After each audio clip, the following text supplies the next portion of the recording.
Varicose when टाळण्यासाठी आपल्याला 2 पायावरती असं बसायचं आहे. बरोबर. एक 5-10 मिनिटं तुम्हाला जेवढं बसता येईल तेवढं बसायचे. म्हणजे आपण शौचाला बसतोय अशा पद्धतीची एक रचना आहे. ठीक आहे. आता आपण दुसरी रचना सांगतो. आता दुसरी रचना आपल्याला अशा पद्धतीची राहिली पाहिजे. वज्रासनात बसायचं.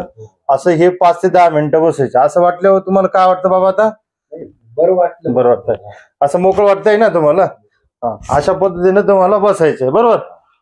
आता मी तिसरी रचना तुम्हाला सांगतो. आता तिसरी रचना अशा पद्धतीची आपल्याला सायकलिंग करायची. एक पाय मागं पुढे मागं पुढे मागं पुढे. ठीक आहे. ओके. आता तुम्हाला अशा पद्धतीचे पाय फाकवायचे. पूर्ण पाय ताणवायचे बाबा. पूर्ण ताणवायचे आणि फाकवायचे. असे पाय वर उचलायचे आणि स्लो मध्ये खाली आणायचे. लावून धरायचे. सरळच पाय वर गेले पाहिजे. सरळ हळूहळू खाली आणायचे. आणि हळू सरळ टाईट ठेवायचं. टाईट ठेवायचं. येऊ द्या सरळ हळूहळू खाली असं. ओके. अशा पद्धतीने आणायचे. अशा पद्धतीने नसा टाईट वाटतंय तुम्हाला असं? कळ लागते.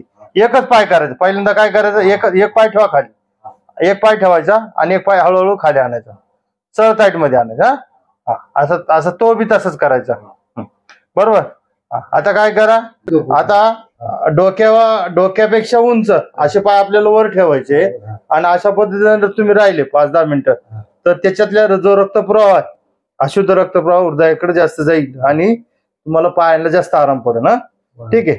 आणि दुसरी गोष्ट, या अशा पद्धतीचा बेल्ट आहे. हा आता आपल्याला वापरायचा नाही. हा जर वापरला तर याचा त्रास तुम्हाला जास्त होईल. बरोबर.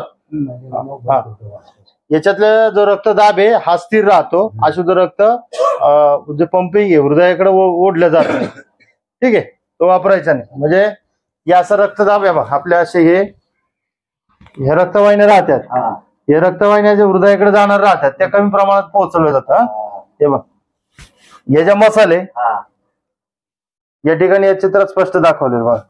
ही निळी रक्तवाहिनी हे हृदयाकडे जाते. याला पोहोचवलं जातं आणि हे जे पिवळ्या दिसतात या मेंदूकडून याला संवेदना दिल्या जातात प्रत्येक नसेला की कोणती ओढायची किंवा कोणती